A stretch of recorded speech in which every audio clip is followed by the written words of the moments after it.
guys, it's Morgan and welcome back to my channel. Today I'm going to be talking about part 3 of Chilling Adventures of Sabrina.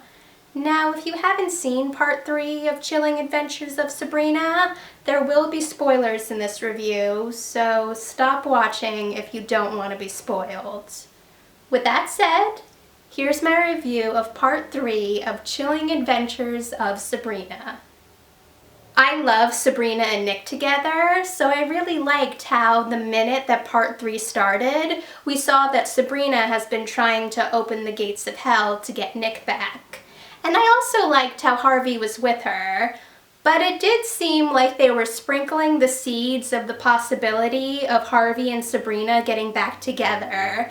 And while I did love them together in part 1, I loved Sabrina and Nick together more in part 2. I already thought that Michelle Gomez was an amazing actress, but I really loved seeing the difference between her playing Mrs. Wardwell and playing Lilith. In part 1, we only saw Mrs. Wardwell for a short time, but since we see more of her in part 3, you can really tell the difference between the two characters, and it's really impressive. At first, when Prudence stabbed Father Blackwood, I was thinking, that was fast. But it turned out to be one of Father Blackwood's followers using a glamour. I really loved seeing Prudence and Ambrose working together to track down Father Blackwood, and considering the things that he's done to both of them, I was really hoping they would get their revenge. At first, I was really happy when Theo met Robin. Theo deserves to be happy, and Robin seemed really nice. Until it was revealed that he was part of the pagan coven. But I really liked how Robin really did care about Theo and ended up helping Sabrina and her friends. I was glad that Sabrina was able to get Lucifer out of Nick's body and into Father Blackwood's body, but it was obvious that Sabrina wasn't thinking that since Father Blackwood worships Lucifer, he wouldn't fight against him like Nick had, and would actually help Lucifer. When they first introduced Caliban as competition for Sabrina in ruling hell, I was hoping they wouldn't make him a love interest since I love Sabrina and Nick together, and they kind of did, but for now it doesn't look like he'll be bothering Sabrina for a while. I love Nick, and I understand that his time in hell was horrible, but I didn't like it when he said that Sabrina let him sacrifice himself.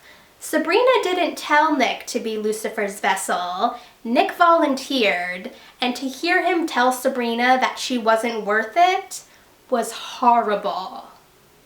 It was really sad when after Sabrina and Ambrose got what was left of Lucifer out of Nick, Nick told Sabrina that he can't just go back to how it was with her and that they both needed a break. I just hope that when the time is right, they get back together. Since the spell to save Roz didn't work and Caliban said that it didn't work because Harvey must not really love Roz, it was clear that they want us to believe that Harvey's true love is Sabrina. But since Harvey said that he really does love Roz, I guess we'll just have to wait and see what happens with that. It was sad when Aunt Hilda asked Aunt Zelda to kill her since she became a Spider-Woman, but I wasn't completely worried since Aunt Zelda had killed Aunt Hilda many times in part 1 and she would come back. I knew that she would come back. And even though it wasn't the same way as she would come back in part 1, they were still able to bring her back. I understand why she did it, but it was still really sad when Sabrina got rid of her feelings for Harvey and Nick. But I'm wondering if there'll be a way for her to get those feelings back. I understand that Miss Wardwell was scared when she found out that Sabrina and her family were witches, but it was still sad when she killed Aunt Zelda. Yes, they were able to bring her back, but it was still strange that Miss Wardwell didn't give it a second thought. You would think that since she's known Sabrina for a while, she would think about it, but she didn't. I know that she did it to protect herself, but it was still a surprise when it was revealed that Lilith was pregnant with Lucifer's son. So now Sabrina has a sibling on the way, which should definitely be interesting. It was interesting how the last episode was a time jump and the pagans were controlling Earth.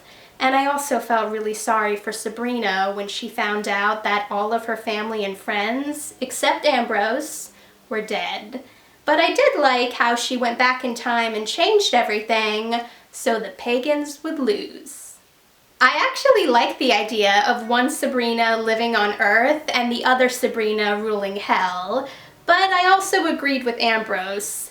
Just because everything seems fine now doesn't mean that it can't go wrong, and we still have Father Blackwood to worry about. Thanks for watching, guys!